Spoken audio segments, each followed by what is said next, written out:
And though the imagination constitutes an exception, the majority of people gradually get lost in the prose of everyday life, bury the dreams of their youth, consider love an illusion, and so forth.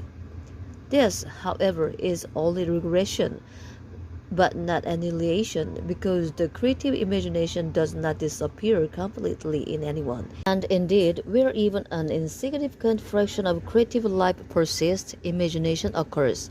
The fact that in adulthood the curve representing creative life often declines is known to everyone. Let us now look more closely at the critical phases MX that divides the two periods. As we have already said, this phase occurs in the transitional period between childhood and adulthood, in which we are now primarily interested.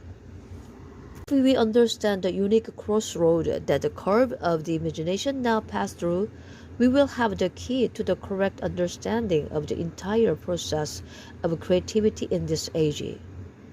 During this period, the imagination undergoes a profound transformation. It changes from subjective to objective. Psychologically, the reason for this crisis is the formation of an adult body and adult brain. Psychologically, the reason is the antagonism between the purely subjective imagination and the objective and rational processes, or in other words, between instability and stability of mind. We know that adolescence is marked by a whole series of antithetical attitudes, contradictions, and polarization. This is responsible for the fact that this age is critical or transitional.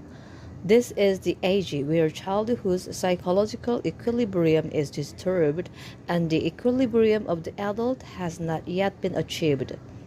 Thus, during this period, imagination undergoes a revolution, destruction of the previous equilibrium, and a search for a new equilibrium. The fact that the work of the imagination in the form it took during childhood declines in adolescence is closely demonstrated by the fact that children of this age generally lose their bent for drawing.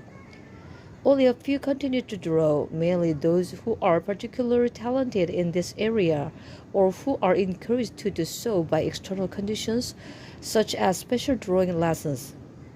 The child begins to